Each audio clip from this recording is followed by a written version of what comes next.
মধ্যপ্রাচ্যের সাম্প্রতিক সংঘাত ও কূটনৈতিক তৎপরতার মধ্য দিয়ে নতুন করে আলোচনায় এসেছে ইরানের সামরিক সক্ষমতা।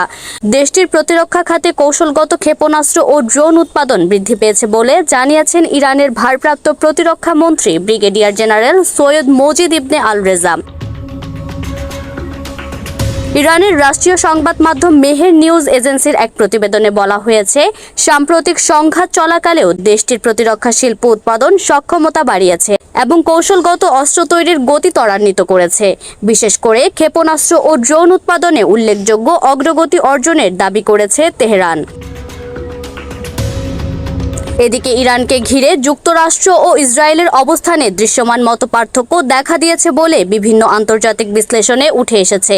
সম্ভাব্য যুদ্ধবিরতি ও ভবিষ্যৎ পারমাণবিক কর্মসূচি নিয়ে ওয়াশিংটন ও তেল আবিবের মধ্যে দৃষ্টিভঙ্গির পার্থক্য স্পষ্ট হচ্ছে।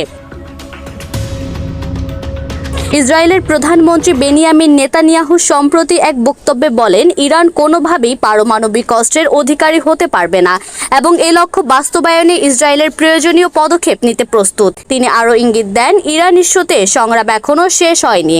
অন্যদিকে মার্কিন প্রেসিডেন্ট ডোনাল্ড ট্রাম্প ইরানের পারমাণবিক কর্মসূচি সম্পর্কে মন্তব্য করতে গিয়ে বলেন, নতুন কোনো সমঝোতা হলে তা নিশ্চিত করবে যে ইরান কেবল বেসামরিক উদ্দেশ্যে ইউরেনিয়াম সমৃদ্ধকরণ কার্যক্রম পরিচালনা করতে পারবে, তবে সামরিক প্রয়োজনে এর ব্যবহার অনুমোদিত হবে না। বিশ্লেষকদের মতে, ইরানের হাতে থাকা উচ্চমাত্রার সমৃদ্ধ ইউরেনিয়াম ও দেশটির ক্রমবর্ধমান ক্ষেপণাস্ত্র কর্মসূচি ইসরায়েলের জন্য অন্যতম বড় নিরাপত্তা উদ্বেগ হিসেবে দেখা দিচ্ছে।